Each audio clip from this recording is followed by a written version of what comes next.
لحظاتی سرنوشت ساز پیش روی ماست.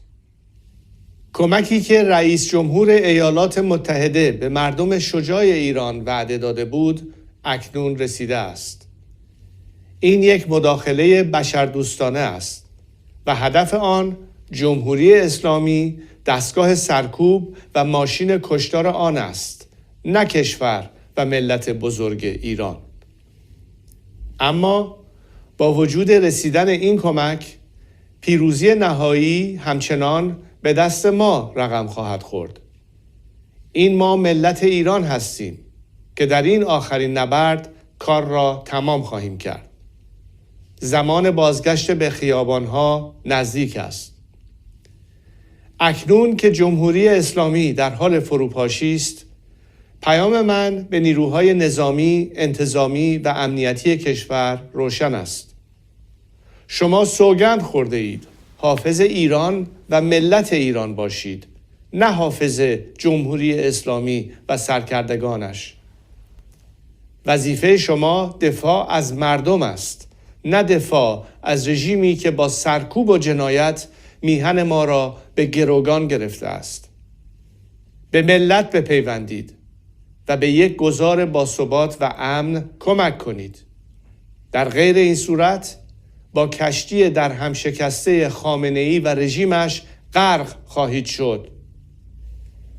و پیام من به رئیس جمهور ایالات متحده پرزیدنت ترامپ این است: ملت شریف ایران با وجود سرکوب و کشتار وحشیانه این رژیم نزدیک به 2 ماه با دلاوری ایستادگی کرد.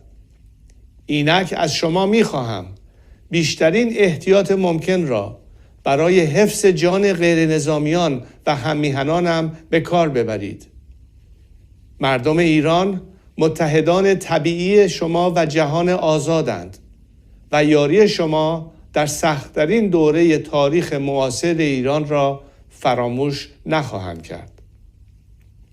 و به شما هممیهنان عزیزم در ایران، در این ساعتها و روزهای حساس بیش از هر زمان دیگر باید بر هدف نهایی خود متمرکز بمانیم: باز پس گرفتن ایران.